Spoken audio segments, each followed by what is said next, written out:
Ndonzi Shumira Itagu, tinogara muno muward 24 muraini mamaungwa, tine 36 makore kuberekwa.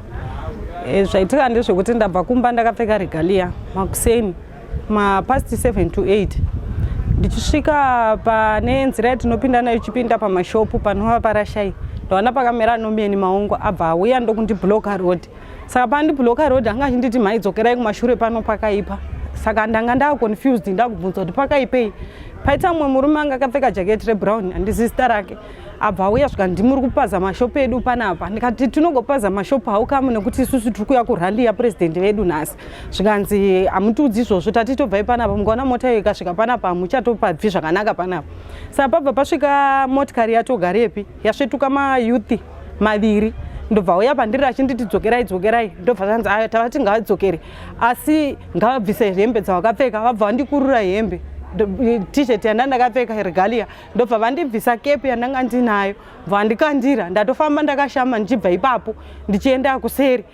Kamukomana kakaripapo kabva kamhanya mbva kandibata zamu ndobva ndapota kuseri kweshopu ndobva ndabvisa hangu regalia mba ndatsvaga imwe hembe yandandinayo mubhegi ndobva ndapfeka ndokukwira ndokuendako.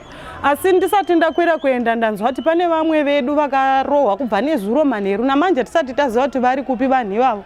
Now it's around past 12 to 1 hatisati taziva kuti vari kupi. Vana mapanje vekuwadi 25 vakatorwa natogarepi hatisi kuziva kuti vari kupi. Kana tine help yatokwanisa kuwana tinokumbirawo help nekukasira nokuti vachiudzwa kunzi munofa nokuti makada baba venyu chamisa toda kuona tachaya kukununura here chamisa wacho. Ndo matauriro avaita zvichibva zvapera zvakadaro tokumbirawo rubatsiro. Tini muridzo mudzimai anga achitaura apa zvinhu zvandibata enda nditiunawo zvakandibata kuti ndinobatirwa zamu mudzimai wangu. It's too difficult andisati ndazviunderstanda now. Asi chinondirwadza nechekuti munhu abata zamu mudzimai wangu it's my next door. Munhu wandozivana naye munhu wandogara naye.